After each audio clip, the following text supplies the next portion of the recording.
డిన్నర్లో హెవీగా బిర్యానీ లాంటివి తినబోతున్నాం ఈరోజు స్పెషల్స్ అనుకున్నప్పుడు మధ్యాహ్నం పూట సాధ్యమైనంత వరకు అసలు రైస్ జోలికి అస్సలు ముట్టుకోకుండా ఆ రోజు ఇంకా మంచిగా మీరు ఆలోచించదలిస్తే ఇంకా బాగా ఎంజాయ్ చేయాలనుకోండి అలాంటివన్నిటిని మధ్యాహ్నం బాగా ఫ్రూట్స్ తినేసేయండి. ఎందుకంటే డిన్నర్లో ఎప్పుడు మీరు అందరూ ఫ్రూట్స్ తింటారు కదా, ఆ డిన్నర్లో తినాలి ఫ్రూట్స్ని లంచ్లో తినేసేయండి. ఆ ఫ్రూట్స్ తిన్నంత వరకు మీకు ఆకలి బాగా వేస్తుంది.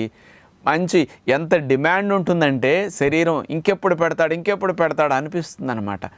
అలా కోరినప్పుడు మీరు ఎప్పుడు కూడా తినాలన్నమాట.